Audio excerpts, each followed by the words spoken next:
Hi guys, welcome to day 13 of Halloween. Wow, can't believe it's day 13 already. Like, that's insane. I've been doing this for 13 days now. Feels like no time at all. Today I'm going to be talking about my experience at Frightdome, which was a couple days ago on the 7th. It was fun, and I actually had a bit more fun last year, but this one is a bit more memorable, in my opinion. I only went in one house, which was Krampus, and it was a 30-minute wait. We did it like at 8:15, so it wasn't that bad. It was only an hour into the event, because my bus arrived late on Friday night. The only reason that I only got into the Krampus house was because eventually, all of the houses got up to like an hour and a half wait, or 45 minutes. We couldn't do that, so we just were able to do Krampus. Krampus was amazing. I actually really enjoyed that house so much, but this girl in the house kind of ruined the experience in the first room, because I had my phone in my hand, and you're not supposed to have your phone out, you're not supposed to film or take photos. Sorry if you guys watched my Frightdome update video forever ago. I'm sorry, but you can't film in the houses. That's my mistake. I had my phone out and she yelled at me like 6 or 7 times, and that kind of ruined the experience of Krampus.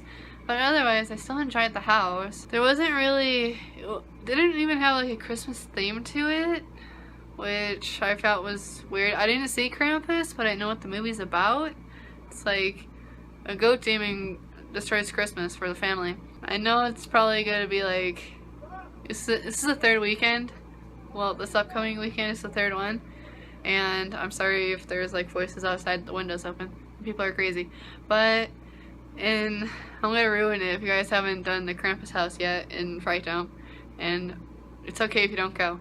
But the last room of Krampus was the best room in that house, in my opinion, because there was a 15 to 20 foot Krampus animatronic in it, and he was like shaking the 4-year-old kid, and I don't know how old the kid is, but like the baby of the family, he was like shaking the baby in the last room. I was actually freaked out because Krampus was like making weird noises, and then the baby started crying, and it was scary, and it was also fun, and that was like the best room in that house, in my opinion. Otherwise, I give it a 4 out of 5 stars. It would be 5 out of 5, but because of the person in the first room, it's a 4 out of 5. I'm sorry.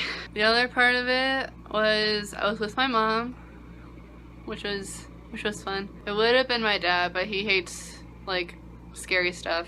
We did Canyon Blaster. That was the only ride that we did, which I'm sad about because I love all the other rides that are open.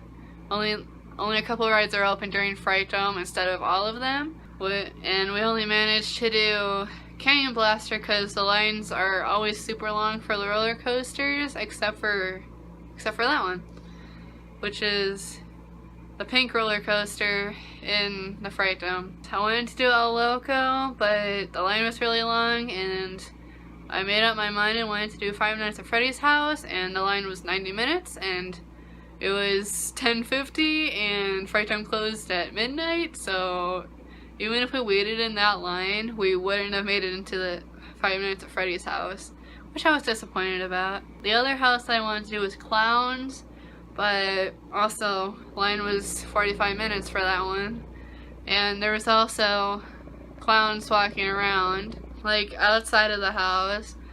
A few were from last year, but it might have been different people like playing those characters, but same clown makeup and costume for those ones.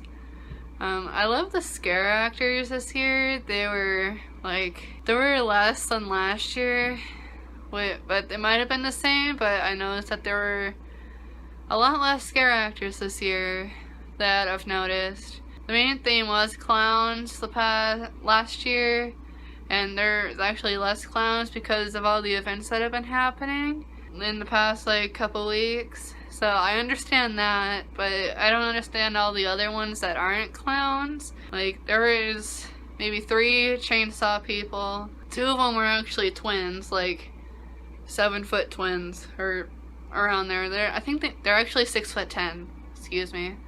6'10" twins with chainsaws and like a mask, and they're my favorite. But I only saw 1 twin, and it was like at 10:30, and oh well, I still saw him. One of my favorite, I actually have 2 amazing scare actor experiences that I want to talk about. One was with a clown, and when me and my mom were eating, we noticed that one of the clowns interacted with a little kid at, you know, the shooter game with where you kill the zombies, and the kid and the clown were like fake shooting each other. And then later, like after me and my mom were done eating, I had a burger and she had cheese fries. And later, he was like next to me, and he went up to one of the shooter machines and was like, put your hands up, and then I did it, and he was like laughing at me for going along with it.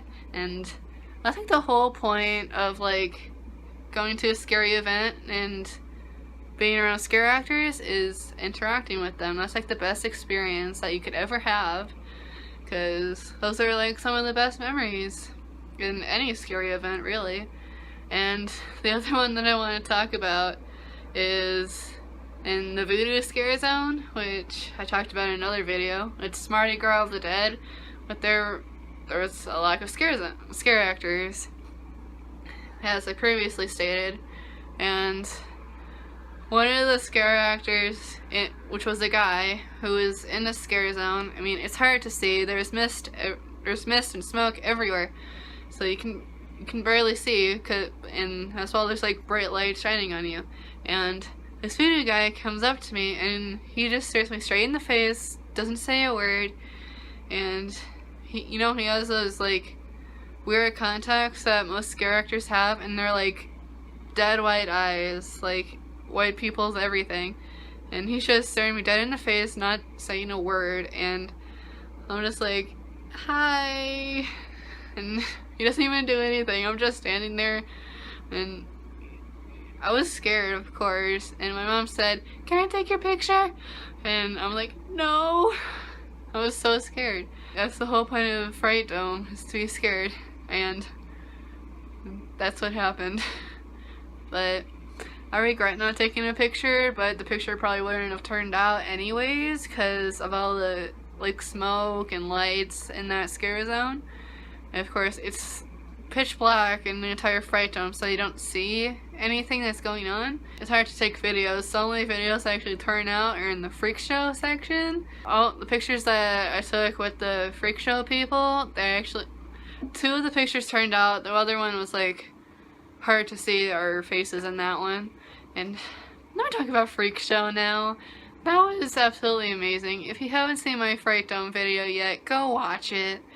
It's really fun. The 3 people who did shows for Freak Show, one tried to get out of straitjacket, and she did it. She got out of the straitjacket, which I'm proud of. The other one did like gymnast stuff, and he went all like cool. And then the other one did like, well, she didn't have legs, so she only did like, she did do cool stuff, I have to admit that. And she did good. She did this thing where, well, she did like exercises and stuff, which was cool. And then she did something with her arms where it was like this, where she like moved her elbow and then her arms were like this.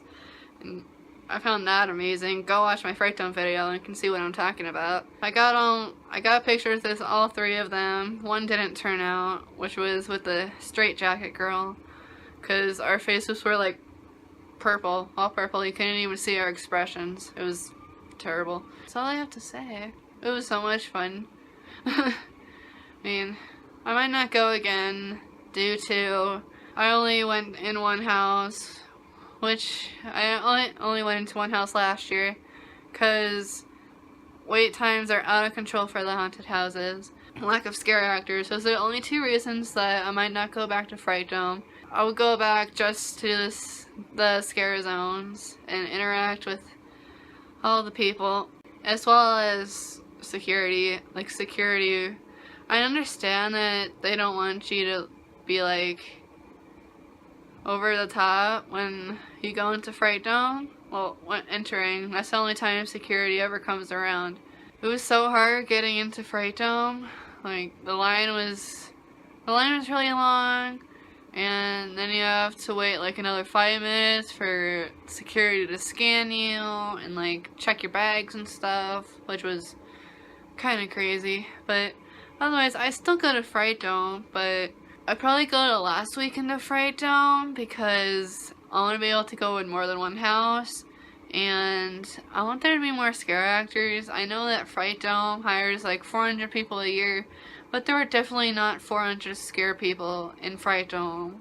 There was more like 50. There was like 50 people. I understand that there's like probably more in the houses, but I only encountered like 50 scare actors, maybe less, during my entire experience. If they have the Krampus house again next year, I'm not going in it. And one tip, do not have your phone in your hand when you're going into a haunted house, because you will get yelled at. That's my experience at Frightdome, in case you guys were wondering. Because I posted the video on the 8th of October. I have quite a bit of views on it, so thanks for watching. If this is your first video of mine, hi, I'm Paige. I just stole Kaylee's outro. Oops!